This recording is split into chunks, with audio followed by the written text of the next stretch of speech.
tiene un poquito más de autocontrol. Pero que esta corteza prefrontal básicamente culmina su desarrollo, su maduración entre los 21 y los 25 años. De hecho, hay investigaciones que hablan que eso se extiende un poco más allá, casi sobre los 30. Pero bueno, parémonos sobre lo que nos han dicho la mayoría de las investigaciones y es entre los 21 y los 25. Hey, ¿qué ocurre? Sabemos que el uso de bebidas alcohólicas, nicotina y otras sustancias psicoactivas afectan la maduración de esta corteza. Hey, el consumo de sustancias psicoactivas, aparte de generar los impactos que ya pueden generar en la salud, por ejemplo, el alcohol, aparte del impacto que puede generar y aumentar la probabilidad de cáncer, problemas cardiovasculares, aparte de eso, en los menores de edad, está afectando la maduración del sistema nervioso central. Es decir, cuando una persona, un niño, una niña, un adolescente, me consume bebidas alcohólicas a los 13, 14, 15, 16, 17 años, está afectando de manera significativa su toma de decisiones, su solución de problemas, el autocontrol, el manejo de emociones, la atención, la memoria de trabajo. Esa es la razón por la cual debemos apostarle a hacer prevención. Pero entonces valdría la pena preguntarse qué es prevención y cómo debemos hacerla, porque al fin y al cabo es lo que hoy nos está congregando acá.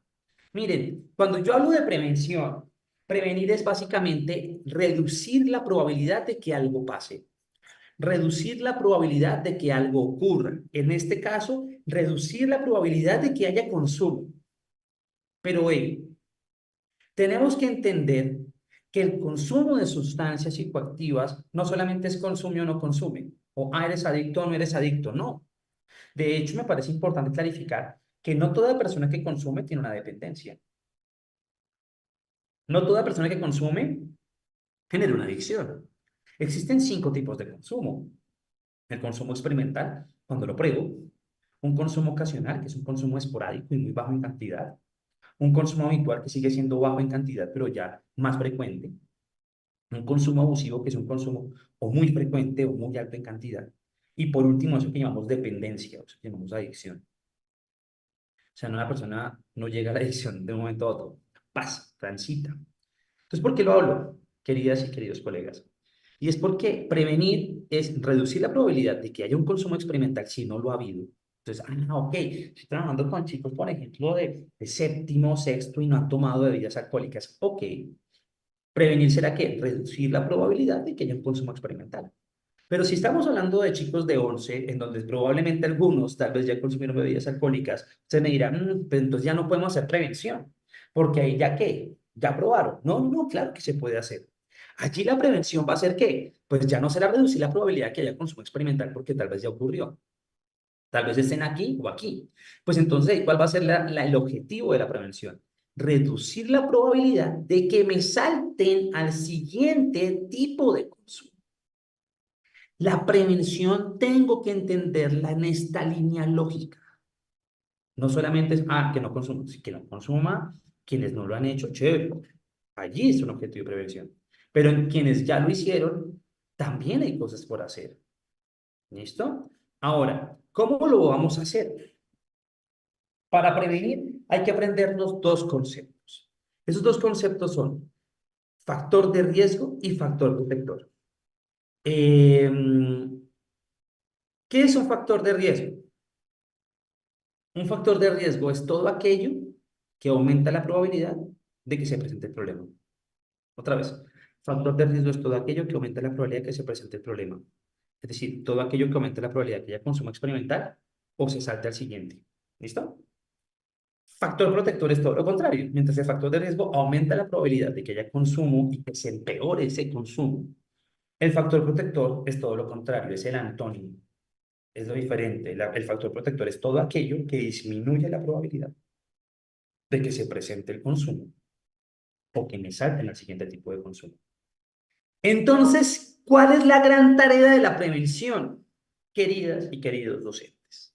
La gran tarea de la prevención es reducir factores de riesgo y aumentar factores protectores. De eso se trata la prevención. de reducir factores de riesgo y de potenciar o aumentar factores protectores. Leo, ¿todos los factores de riesgo se pueden reducir? No, no todos. Ni todos los protectores a veces se pueden aumentar. Pues reduzco los que puedo reducir y aumento los que puedo aumentar. Mire, pongo un ejemplo para que usted me entienda. Piensen en el COVID-19. Cuando aparece el COVID-19 nos dicen, oiga, hay que prevenir. Ok, hay que prevenir. Y entonces, lo primero que hizo la Organización Mundial de la Salud fue identificar cuáles eran los factores de riesgo y cuáles eran los factores protectores. ¿Cuáles eran los factores de riesgo de contagio? Aglomeraciones, ¿cierto? Seguramente ir en el transporte público con mucha gente, tal vez que alguien te estornudara al lado. Eso aumentaba la probabilidad de que me contagiara. Entonces, ¿qué hacemos con los factores de riesgo? Los reducimos. Ah, por eso nos fuimos a cuarentena. Por eso nos fuimos a estudiar de manera virtual. Por eso entonces dejamos de salir. Por eso nos quedamos en la casa. Se reducen los factores de riesgo. Y los protectores, ¿se acuerdan cuáles eran los protectores? Los que disminuían la posibilidad de contagiarme. Tapabocas, lavado de manos, vacuna. Ah, ok. Mientras reduzco los factores de riesgo, aumento los protectores. Aumento el lavado de manos, aumento el tapabocas, fomentaba la vacuna. Prevenir es reducir factores de riesgo y aumentar protectores. Miren, imagínense que en vez de haber hecho eso, la OMS hubiera planteado, no sé, hubiera dicho como, "Ay, eso no es cool, eso no está tan chévere". Más bien, hagamos una campaña súper interesante en redes que diga, di no al COVID-19, con la imagen del COVID tachada. Y que nos hubieran invitado a hacer murales en las calles que dijeran, di no al COVID-19. No sé, incluso marchas contra el COVID. Hubiéramos seguido saliendo, no se hubiera potenciado el tapabocas, no se hubiera potenciado el lavado de manos, cero vacuna. ¿Qué hubiera ocurrido? Más contagios, más muertes, más casos graves. ¿Por qué? Porque decir di no al COVID no reduce ningún factor de riesgo ni potencia ningún factor protector. Pues lo mismo pasa cuando hacemos carteleras en el colegio que dicen di no a la droga con la hoja de marihuana tachada. Hacer una cartelera que dice Dino a la droga con la hoja de marihuana tachada, les pregunto, ¿qué factor de riesgo está reduciendo eso? ¿Qué factor protector está aumentando eso? ¿Será que una persona ve esa hoja de marihuana tachada y tiene síndrome de abstinencia y la ve y dice, wow, menos mal la vi, ya me quitó el síndrome de abstinencia? Obvio no. Mira, te lo pongo así. Seguramente yo llegaste muchas veces a centros comerciales y cuando estabas en el baño, te ibas a lavar las manos. Imagínate que al frente del lavamanos te hubieras encontrado el letrero que decía "Di no al COVID". Pues uno, ¿qué hace? Decir no al COVID y ya. Pero tal vez tú no te encontraste eso. Tal vez encontraste un letrerito que decía cómo lavarse las manos adecuadamente en 5 pasos. Y tú hiciste el ejercicio. Aunque ese letrerito no decía "Di no al COVID", pues ¿qué factores de protección hay? Hay muchos. Hay muchos. Yo los invito a que en Google busquen un libro llamado Bases Científicas de la Prevención. Bases Científicas de la Prevención. De un autor llamado Elizardo Becoña, con B larga. ¿Mm? Allí aparece un montón de factores de riesgo y de factores de protección. Voy a traer simplemente algunos para que tengan en cuenta en su ejercicio diario. Uno, aumentar la edad de inicio.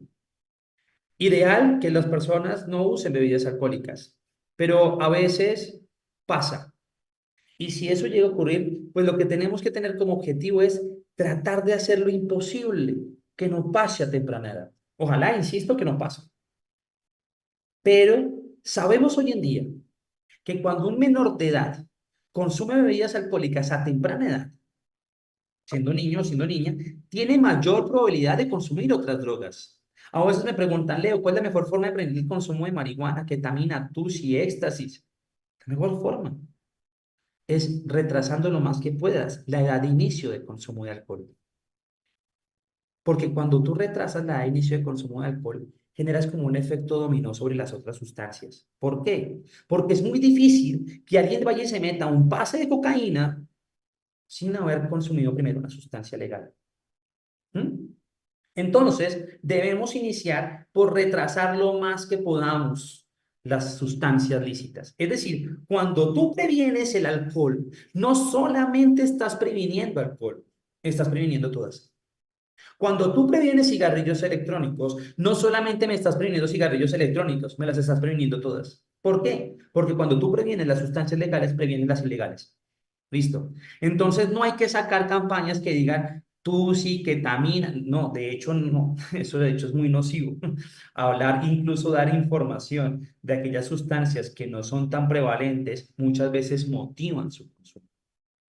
Dos, las influencias normativas. ¿Qué son las influencias normativas? Tu hijo o tu hija, tu estudiante, está rodeado de tres actores principales: familia, colegio y comunidad. Cuando la mayoría de actores que te rodean están de acuerdo con que tú hagas algo, ese algo se vuelve normal. Cuando la mayoría de personas que te rodean hacen algo o están de acuerdo con que tú hagas algo, ese algo se vuelve normal. Miren, si el abuelo del estudiante está de acuerdo con que él consuma bebidas alcohólicas, lo más probable es que lo haga. Incluso puede que tú en el colegio hayas hecho una gran campaña y un gran trabajo y hayamos hecho 50 horas de sesiones con ellos. Y podemos convencer incluso a los estudiantes de que tal vez no lo hagan. Pero ¿qué pasa si el domingo llegan a un asado organizado por el abuelo y el abuelo le dice, venga, tómese un refajo? Y el niño incluso le dice, no, abuelo, me enseñaron que esto tiene un impacto en el cerebro, bueno, le explica todo. Y el abuelo le dice, ah, se pendejo, mire, yo tomo desde los 12, tengo 91. Yo les pregunto, ¿quién tiene una mayor influencia afectiva en la vida del niño? Nosotros como docentes en 50 horas de trabajo o 15 minutos con el abuelo, que es una influencia afectiva. ¿A qué voy con esto, queridas y queridos maestros? ¿Queremos prevenir adecuadamente? Trabajemos con la familia. Debemos trabajar con la familia. Porque si en la familia está normalizado el consumo de bebidas alcohólicas, si en la familia se tiene la creencia de mejor que tome conmigo, mejor que pruebe el alcohol conmigo, ese es un gran factor de riesgo. Debemos trabajar con ellos. Debemos hablarles de que esa no es una manera adecuada, porque hoy sabemos que los niños, niñas y adolescentes que consumen bebidas alcohólicas con su familia tienen 4 veces más de probabilidad de desarrollar dependencia porque su consumo normalmente es más alto en otros contextos. Pero no, también en la escuela. Debemos clarificar y tener en cuenta que no debe ser, que no es adecuado que los docentes sean pro consumo. ¿Qué pasa si yo tengo en el colegio un profe que es procanábico y habla y dice que el cannabis es una maravilla? Todos tienen derecho a usar sustancias, claro. El docente tiene el derecho, pero lo que no tiene seguramente es el derecho de venir a decir que el uso de la sustancia es bueno y a tener una actitud procanábica. Puedes tener el derecho a usar las sustancias, pero no tienes el derecho a consumirlas dentro de la institución o al lado de la institución. ¿Por qué? Porque si mi profe, que es el buena onda, lo hace, ¿yo por qué no lo hago? ¿Mm? Y ya para ir poniendo mi intervención, hay otro gran factor que se ha identificado dentro de los estudios que han hecho y es el involucramiento parental. Esto que ustedes ven aquí en la parte de abajo, que va de 0 a 7, es el puntaje de involucramiento parental. ¿Qué tan involucrados están los papás en las vidas de sus hijos? Y en el eje vertical, el consumo. A mayor puntaje, peor. Aquí a mayor puntaje, mejor. Aquí a mayor puntaje, peor. Y estas líneas es básicamente el consumo como tal. Miren el consumo que tienen los niños, niñas y adolescentes que tienen papás altamente involucrados. La prevalencia es básicamente 5%. ¿Cómo así, Leo? Básicamente, solo el 5% de los menores de edad que tienen papás muy involucrados en sus vidas han consumido alguna sustancia. Mientras que cuando los menores de edad no tenían papás nada involucrados, el porcentaje era 32. Miren cómo el consumo, estas líneas son consumo, miren cómo el consumo va aumentando a medida que el involucramiento parental va bajando. Queremos prevenir entonces el consumo, no es decir, vino a las drogas y la hoja de marihuana tachada. Tenemos que fomentar y aumentar el involucramiento parental dentro de las instituciones educativas. Y claro, ustedes me podrían preguntar, listo, Leo, ¿y cómo lo hacemos? Pues bueno, yo creo que tenemos que tener en cuenta que nuestra escuela es un espacio propicio para lo siguiente, para fomentar ese involucramiento parental, para modificar las influencias normativas favorables, para que los papás empiecen a mostrarse en desacuerdo con que los menores de edad consuman bebidas alcohólicas, que los papás no les compren los cigarrillos electrónicos y tampoco estén de acuerdo con el uso de otras sustancias. Es el espacio en donde podemos aumentar la percepción de riesgo a través de acciones educativas reales, sin excedernos en información y hacerlo frente a las sustancias de mayor prevalencia, alcohol, tabaco, cigarrillos electrónicos. Yo me quedaría ahí. Fortalecer las habilidades para la vida, porque sabemos que la toma de decisiones, la solución de problemas, el manejo de emociones, el manejo del estrés, el autoconocimiento, el pensamiento crítico, el pensamiento creativo, la empatía, son grandes factores protectores. Y sobre todo, queridas maestras, queridos maestros, reducir el estigma y promover la salud mental. No seguir estigmatizando a aquellas personas que expresan sus emociones, a aquellas personas que deciden ir a hablar con el psicoterapeuta, con el psicoorientador del colegio. Reducir el estigma es un gran factor protector porque las personas se aproximan a veces creemos que una forma de prevención es maltratar al consumidor y no todo lo contrario. Si yo maltrato al estudiante o si yo tengo afirmaciones como, es que todos los estudiantes que fuman marihuana son unos marihuaneros, habitantes de calles son lo peor y me despliego. Y yo digo, uy, eso me ayuda para que los chicos no consuman. No todo lo contrario. Porque seguramente si el chico consume y quiere buscar ayuda, no se te va a acercar a ti. Porque dice, wow, no, es que mi profe dice que todos son marihuaneros, que son delincuentes, que son lo peor, mejor yo no digo nada. En cambio, si yo explico, pues básicamente las consecuencias que sí tiene el consumo, pero no maltrato al usuario como tal, probablemente cuando esta persona quiera buscar ayuda, me va a buscar a mí. Y ya para ir terminando, miren, tenemos que pensar en lo siguiente, es la escuela en donde nosotros podemos desarrollar acciones o estrategias de prevención del consumo de sustancias psicoactivas que estén libres del conflicto de interés. ¿Cómo así libres de conflicto de interés? Muchas veces van a llegar a sus instituciones educativas, programas y acciones de prevención que están financiados por la industria de las bebidas alcohólicas o por la industria tabacalera. Ellos en el fondo no tienen el interés seguramente de reducir el consumo. Si quisieran reducir el consumo, seguramente estarían de acuerdo con las políticas costo-efectivas como aumentar los impuestos. Yo les sugiero que si llega en algún momento un programa financiado por la industria de las bebidas alcohólicas, usted no lo deje entrar. Porque hoy sabemos que son acciones que además son contrapreventivas y son acciones que no permiten que salgan políticas costo efectivas. Pero además que las acciones que hagamos estén basadas en la evidencia, que estén comprobadas que funcionan y sobre todo que estén enmarcadas en un enfoque de salud pública y de derechos humanos. Entendamos que el uso de sustancias psicoactivas es un problema de salud pública y por lo tanto debemos darle también una solución desde ese enfoque y entender también que debemos hacerlo desde un enfoque de derechos humanos. Queridas, queridos maestros, yo les comparto aquí para cerrar una caja de herramientas que hemos diseñado desde la Organización Panamericana de la Salud con la FUCS, en donde ustedes seguramente pueden encontrar muchísimos materiales que les pueden ser de mucha utilidad en el momento en que quieran desarrollar, por ejemplo, estrategias de prevención. Allí tenemos un material riquísimo para cada una y cada uno de ustedes. Y bueno, invitarlas a que sigamos nosotros en el camino de fortalecer los factores protectores y reducir los factores de riesgo para promover un mayor bienestar y una mejor calidad de vida. Muchas, muchas gracias y que tengan una linda mañana. Leonardo, muchísimas gracias por esas claridades que nos haces en relación con la prevención. Creo que fue muy claro tu lenguaje. Gracias por esas apreciaciones. Fíjate que es muy irónico, pero muchas veces uno encuentra en las instituciones educativas el no y ya esa es la estrategia de prevención. Creo que ese es un mensaje que tú nos mandas muy poderoso.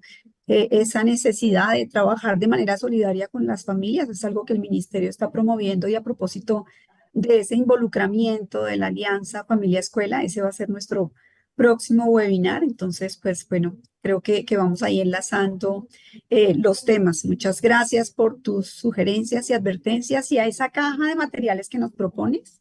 Pues nosotros reiteramos que el ministerio cuenta con unos protocolos de abordaje pedagógico de la prevención del consumo de sustancias que justamente lo que busca es cualificar esa respuesta que nosotros como sector educativo tenemos que dar cuando tenemos un estudiante que consume sustancias. Y pues esa invitación que tú nos haces frente al no estigma y discriminación de nuestros estudiantes que están consumiendo, pues también muy importante porque a veces a través de los manuales de convivencia nosotros confundimos las situaciones y algo que es una situación de salud pública, pues bueno, tiene un manejo equivocado. Entonces, muchísimas gracias, Leonardo. Vamos a dejar las preguntas para el final en el chat. Entonces, pues bueno, muchísimas gracias.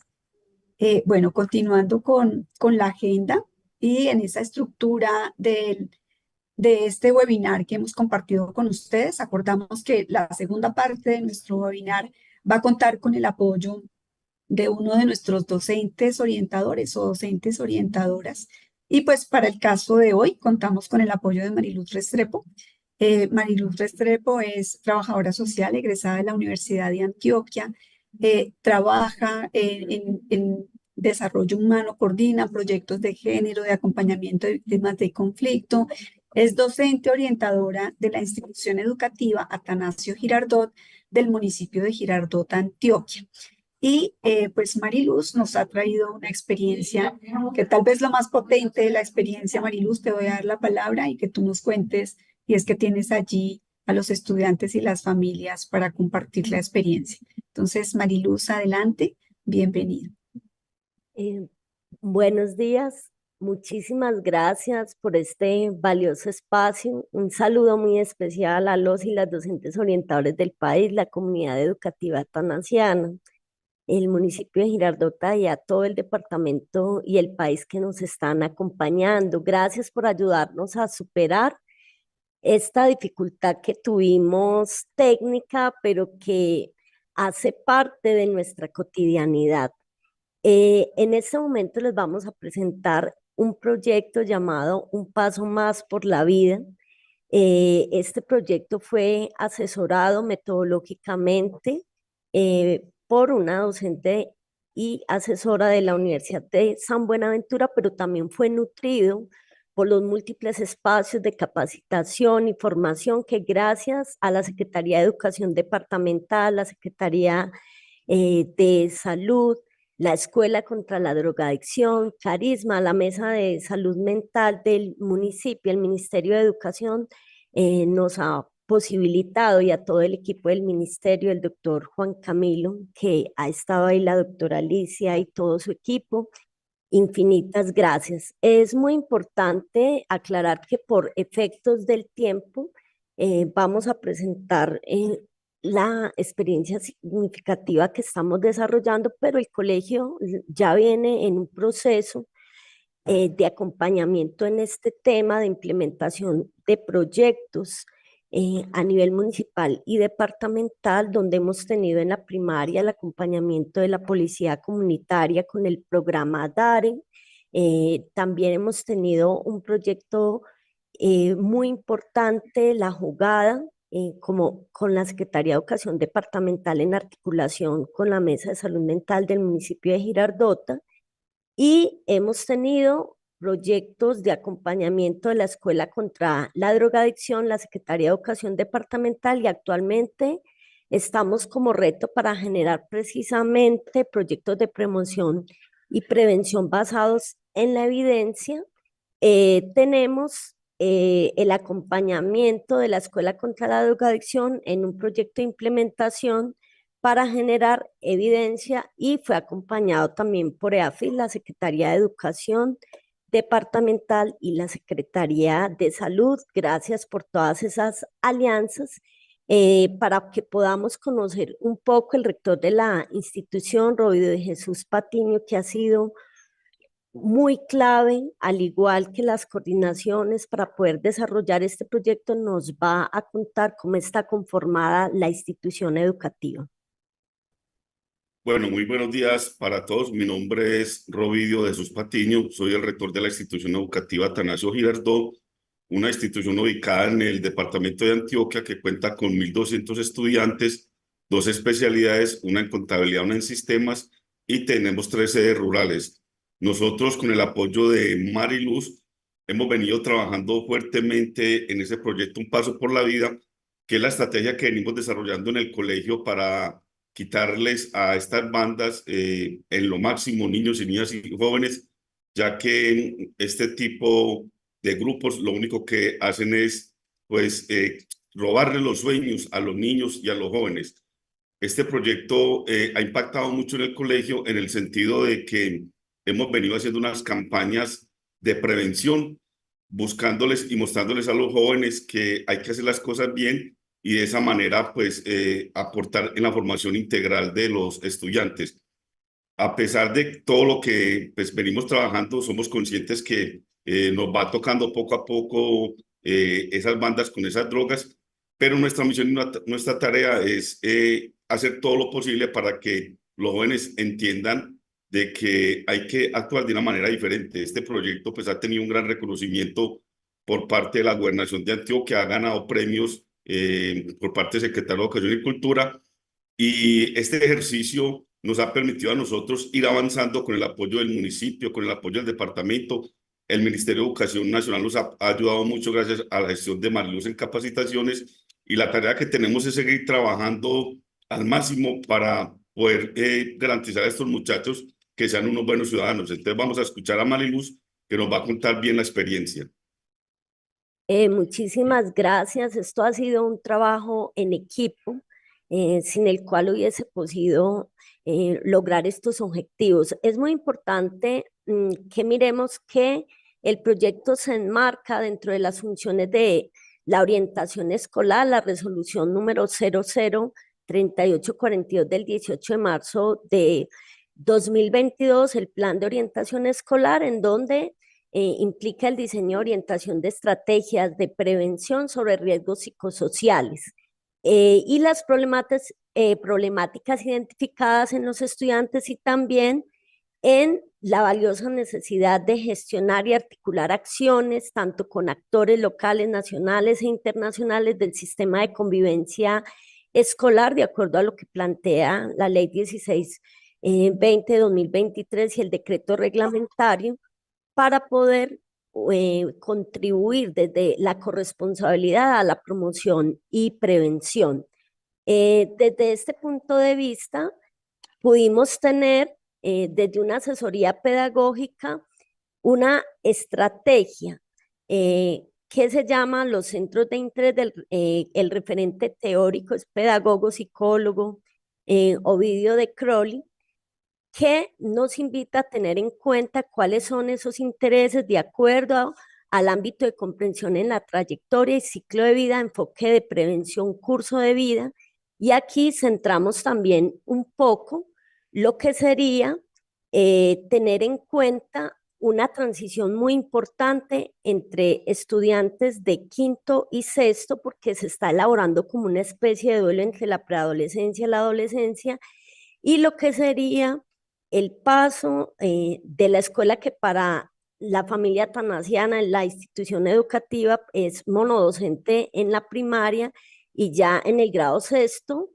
pasa a tener diferentes profesorados, y ahí estamos encontrando unos factores de riesgo que es importante tener en cuenta, pero que encontramos como factor de protección precisamente dentro de la intencionalidad, las habilidades socioemocionales, donde partimos del concepto del ministerio en la página de Colombia Aprende, y cómo descubro mis talentos para regular mis emociones. Entonces ahí, ¿qué vemos?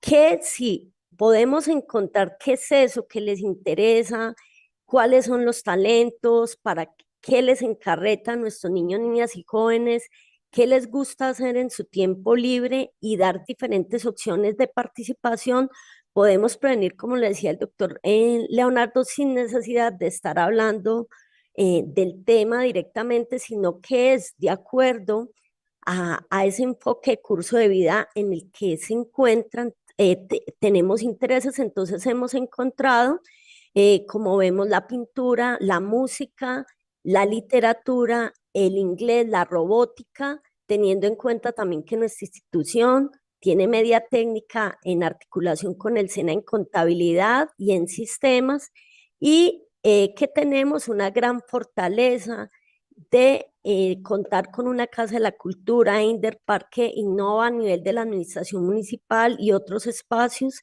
que promueven estos talentos. Desde ahí nos podemos dar cuenta que transversal a las áreas que desarrollan este tipo de talentos, podemos articularlo también al proyecto de promoción y prevención de la institución del cual hago parte, y vamos a ver una de esas producciones que es del estudiante Adrián Foronda, quien con su familia, su madre se encuentra acá también y los ha acompañado a través del profesor de literatura.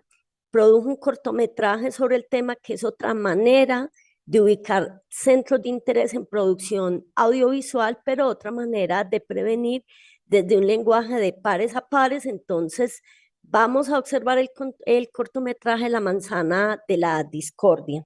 Y posteriormente tendremos la intervención de Adrián, que nos contará cuáles son esas pasiones, esos talentos y lo que quería transmitir en este cortometraje, que fue ganador en un concurso interno que se hizo en el colegio con el profesor de literatura que nos acompañará posteriormente. Muchas gracias. Vamos a observar este valioso cortometraje.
Muy buenos días, espero que les haya gustado el cortometraje, espero que el mensaje se haya entendido, aunque me gusta que el mensaje sea ambiguo para que cada persona le pueda dar su interpretación y espero que estén muy bien el día de hoy.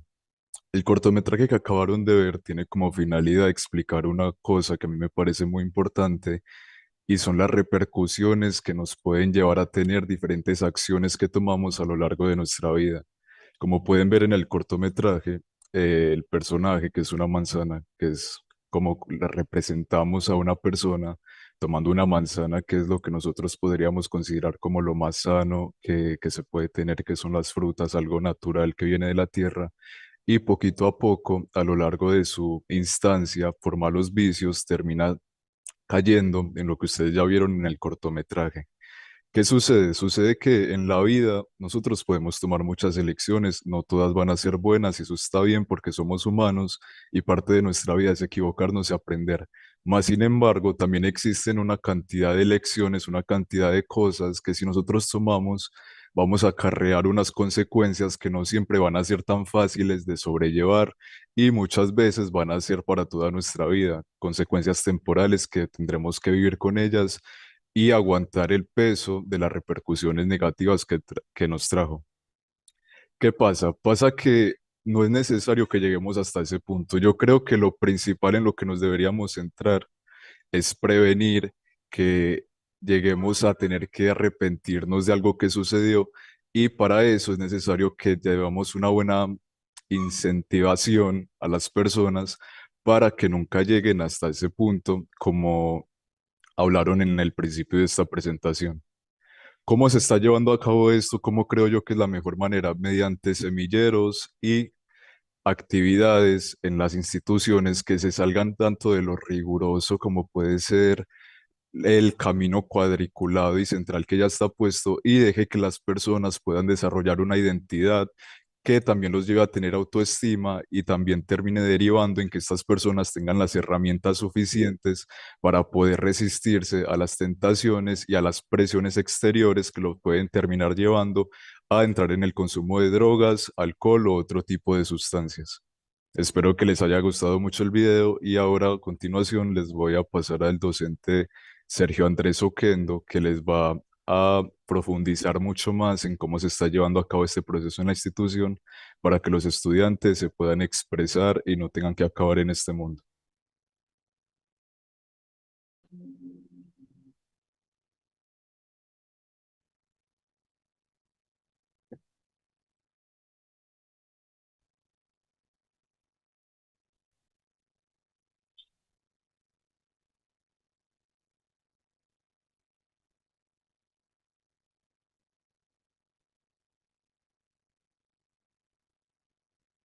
Muy, muy buenos días.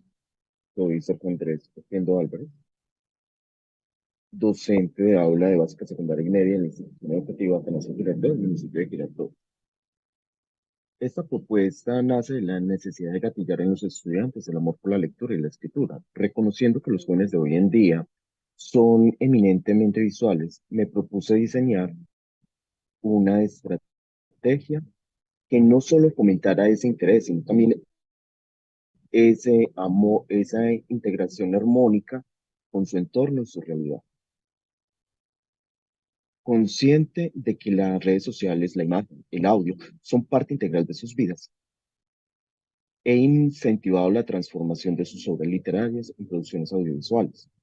La inspiración de dichas obras proviene de sus contextos, de sus realidades, y así descubren ellos o se inspiraron ellos para crear sus cortometrajes. Estoy convencido que esta es una forma no solamente de promover esas habilidades comunicativas y desarrollar ese pensamiento crítico, sino que también es una forma de cambiar vidas y mentalidades. Muchas gracias.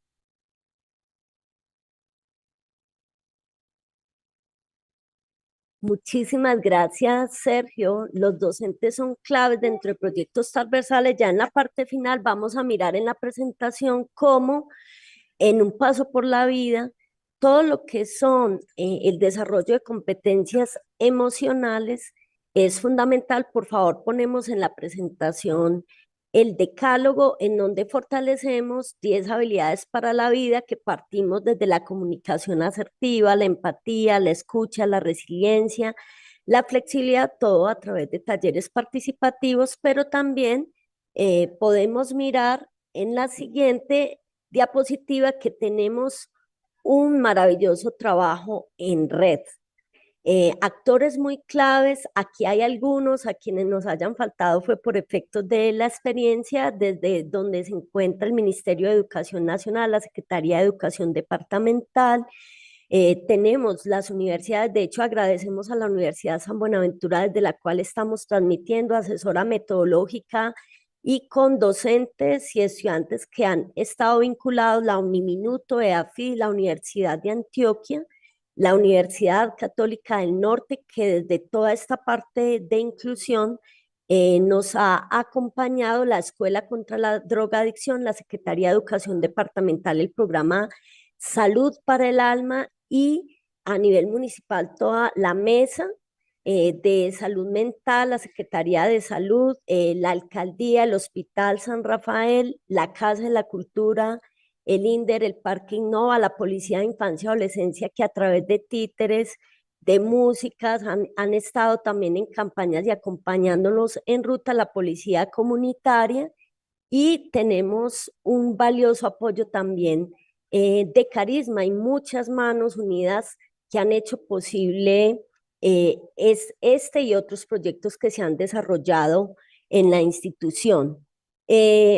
Tenemos también un componente en la diapositiva que sigue muy importante, que es una capacitación a directivos, docentes, comités de convivencia escolar, que ha sido clave en el tema, en la cual se ha programado en las semanas institucionales y en las diferentes agendas, también gracias al doctor Juan Camilo y a todo el apoyo del ministerio, en ruta hacia la Secretaría de Educación Departamental, donde el Comité de Convivencia hemos estado precisando estas rutas relacionadas con el tema de consumo de sustancias psicoactivas, tanto en el manual como en las situaciones que afectan la convivencia. Y con los docentes, prácticamente se ha contado con el escuchadero, programas de las diferentes entidades que hemos mencionado, y también podemos ver cómo en la siguiente imagen es importante el involucramiento parental mediante las escuelas de familias que las llamamos familias apoyando familias. En el cortometraje de Adrián participó su familia, su madre está acá presente, pero también se busca en estas escuelas de familias que vamos a mirar en la imagen, opinan al inicio cuáles son los temas que les interese. Tendríamos como reto, y sería maravilloso una financiación para tener centros de interés en las escuelas de familias. Tenemos ahí una dificultad y es la parte relacionada con la asistencia. Y en la parte final tenemos una invitación, vamos a mirar la imagen final de la mariposa, y es que nuestra labor en la parte educativa es básicamente abrir unas alas donde el cielo sea el límite y donde nosotros simplemente acompañamos en proyectos de prevención, apoyando esos talentos de acuerdo a ese ciclo y a esa trayectoria de vida en donde están, pero ¿qué mensaje les dejo? Desde nuestra misión y visión como instituciones educativas identificamos que un gran factor de riesgo que tenemos es prevenir la deserción, desmotivación, repitencia escolar, extraedad, los estilos docentes y superar prácticas tradicionales de pronto basadas en el castigo, la innovación educativa y que incorporemos las tecnologías de la información con la inteligencia artificial Muchísimas gracias por este valioso espacio. Quien desee conocer más de la propuesta, estamos abiertos a todos y a todas las que han unido las manos para que esto sea posible. Infinitas gracias. Gracias por ayudar a elevar nuestras alas. Profesora Mariluz, muchísimas gracias al profesor también, Sergio Andrés, que nos acompañó, a nuestro estudiante con su video. De verdad, muchas gracias por la experiencia. Como tú compartes, pues al final esa invitación, ¿no? A transformar también las prácticas y a ese interés genuino por nuestros estudiantes. Muchísimas gracias, Mariluz. Bueno, a continuación, y teniendo en cuenta que muchos de las personas que nos acompañan han hecho preguntas para nuestro conferencista, le vamos a dar la palabra a Leonardo. Leonardo ya tiene las preguntas de los participantes, entonces, pues adelante, muchas gracias.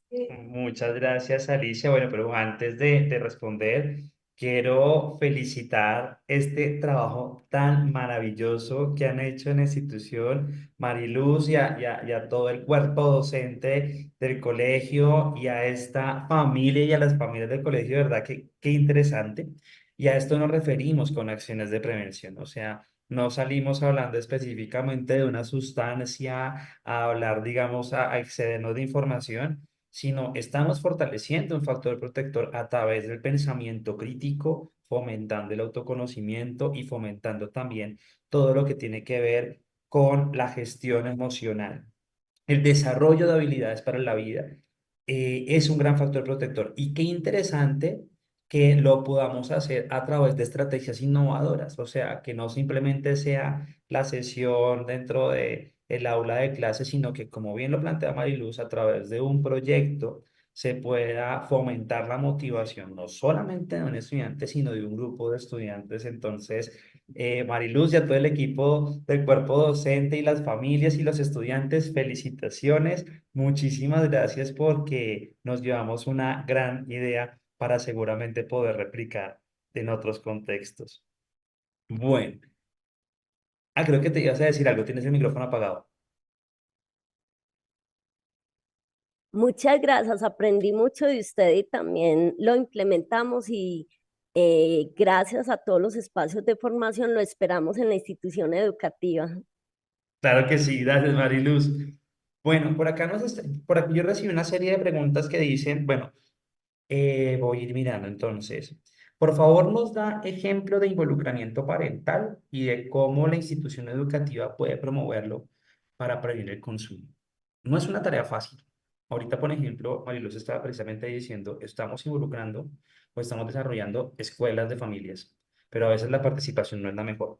Y no solamente pasa en la institución de Mariluz, yo creo que ese es el gran problema que se tiene en la mayoría de las instituciones. Y, y las escuelas, digamos que la asistencia a las escuelas de padres es un indicador de involucramiento parental. Ese es un indicador. Y muchas veces ustedes van a encontrar que no es de casualidad que los padres que normalmente están ausentes, a veces los hijos de estas personas pueden tener más probabilidad de presentar algunas conductas de riesgo. No necesariamente consumo, otras, ¿sí? Pero ¿cómo podemos fomentarlo? Miren, yo creo que lo primero es comprender que el involucramiento parental es inversamente proporcional a la edad.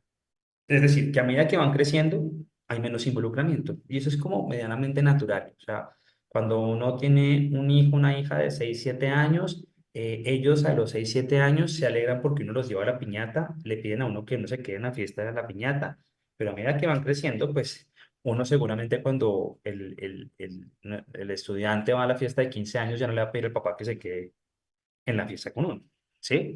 Es completamente natural. Pero a veces pensamos o a veces los padres de familia piensan que el adolescente por tener 16 años, medir 1,90 m, ya no necesita él. Y eso no es verdad. Si uno de hecho va y mira los datos del Instituto Nacional de Salud, encontramos como, por ejemplo, aspectos como depresión, como ansiedad, tienden a veces a aumentar en los primeros semestres de la universidad, incluso la ideación suicida. ¿Y qué podríamos entonces hacer para fomentarla? Por ejemplo, esto que acaba de pasar es un gran ejemplo de involucramiento parental. El hecho de que mamá, hijo, hija tengan un proyecto conjunto fomenta el involucramiento parental. desarrollar proyectos en donde se tenga que integrar la familia es una buena estrategia para hacerlo. Dos, seguramente pensarnos también cómo poder acompañar la escuela de padres con otro tipo de actividades. Desde, voy a inventarme cualquier cosa, el baile de padres e hijas o de madres e hijos puede ser una idea interesante y después va a la escuela de padres. Seguramente el partido de fútbol que pueden llegar a tener padres versus hijos y después entonces tenemos la escuela de padres puede ser algo interesante. Porque muchas veces las familias terminan diciendo, es que vamos a ir siempre a la misma sesión que siempre ha dictado tal vez la misma persona. Y a veces puede ocurrir que eso pueda generar algo de adaptación y eso mismo algo de aburrición. ¿Mm? Fomentar dentro de las escuelas de familias todo lo que tiene que ver con habilidades para la vida, pero dirigidas a las familias, no solamente a los estudiantes, sino, por ejemplo, enseñarle a los papás a gestionar sus emociones. Si un papá o una mamá no gestiona sus emociones, probablemente genere unas barreras de comunicación gigantescas. Seguramente también a desarrollar la habilidad de empatía. Si fomentamos esas habilidades para la vida en las familias, de seguro se aumenta un poco más el involucramiento parental. La vez pasada me encontraba también con algo interesante y era cómo los rituales familiares, cómo el fomentar rituales familiares aumenta la probabilidad de que en la adolescencia y en la juventud haya mayor conexión entre los hijos y las familias. ¿Por qué? Porque se genera como un espacio normalizado de compartir. Es decir, si yo genero rituales desde que mi hijo tiene 7 años, voy a inventar cualquier cosa, todos los 6 de diciembre se hace el árbol de Navidad y se hace año tras año, tras año, tras año, y es algo que no falta, pues probablemente cuando ese adolescente o este joven tenga 18, incluso más, mayor de edad, 19, 20, 21 años, aumente la posibilidad de que todavía tenga espacios de compartir. Entonces, creo que es importante que desde allí nosotros lo vayamos desarrollando. Y ya para ir terminando, que había otra y es importante. Se ha encontrado de parte de docentes la pregunta cómo hacer la prevención en consumo de sustancias y que al mencionar los efectos a niños, niñas y adolescentes, esto no les genera curiosidad o se arriesguen a probarlo. Primero, la información que yo voy a dar debe enmarcarse desde una perspectiva de curso de vida. Yo no voy a llegar a hablarles de la cocaína a menores de, no sé, de sexto grado, porque probablemente no sea para nada al lugar, ¿sí? Yo debo partir de lo que me dicen las prevalencias, de lo que me dicen los estudios. ¿Cuáles son las sustancias de mayor consumo? Alcohol, tabaco, cigarrillos electrónicos, probablemente marihuana. ¿Mm? Y tengo que hacerlo desde una perspectiva de curso de vida. Aunque la marihuana me parece como una de las sustancias, la sustancia ilícita de mayor consumo, si yo voy y reviso y me dice que la edad de inicio está posterior a los 14 años, pues irme a hacerlo en grado sexto, tal vez incluso fomente la idea de hacerlo. ¿Mm? Partamos de las prevalencias y tengamos en cuenta algo. Hay diferentes, yo no alcancé a hablar de esto, digamos, no nos daba el tiempo, pero hay diferentes alcances de prevención: ambiental, universal, selectiva, indicada. Por ejemplo, las acciones universales son aquellas que van dirigidas a todo el mundo. A veces un error que podemos cometer es, encontramos a 3 estudiantes consumiendo marihuana. Ya sé, traigamos entonces, hagámosles un taller sobre marihuana y matemos varios pájaros de un solo tiro. Entonces formemos a todo bachillerato de sexto a 11 en el patio del colegio y hablemos de marihuana. Puede que la información que yo esté dando impacte a esos 3 estudiantes que estaban consumiendo, pero a todos los otros estudiantes que incluso tal vez ni siquiera tenían la motivación y además que hacen parte de otros niveles, pueden terminar aprendiendo, uno, de las experiencias de las otras personas y muchas veces a veces puede que mi información termine siendo motivante. Algo que puede reducir también esto es ¿qué información voy a dar? Seguramente yo voy a hablar desde las consecuencias, hablar de los mitos, pero no dar una bitácora de cómo se consume. A veces uno encuentra estrategias en donde incluso les dicen cómo se consume una sustancia en particular, si se pone debajo de la lengua, si se pone encima de la lengua, si se pone en el ojo. ¿Eso en últimas es útil para hacer prevención? No. Lo que deberíamos hablar es específicamente sobre las consecuencias y desde una perspectiva de curso de vida. E incluso me atrevo a decir, yo no hablaría de sustancias que no sean prevalentes, que los estudios no muestren que sean de mayor frecuencia. Alguien me puede decir, Leo, pero es que si tenemos un caso, tenemos 5 casos de chicos que están consumiendo una sustancia particular. Ah, bueno, entonces hagamos una acción selectiva con estos 5 estudiantes, con este grupo particular que tiene un riesgo, pero no los mezclemos con los otros, porque de seguro tal vez a los otros los terminamos motivando. Juanca, creo que esas eran un poco de las preguntas que tenemos. Sé que hay otras. Yo ahorita me tomaré el tiempo de conectarme a YouTube y a responder algunas de las preguntas que podían estar por allí.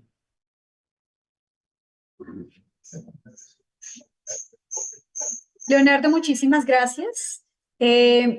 Pues muy oportunas tus respuestas y tus aclaraciones, porque de verdad que muchas veces con la intención de intervenir, pues hacemos cosas que causan daño y eso es una alerta muy importante para nosotros.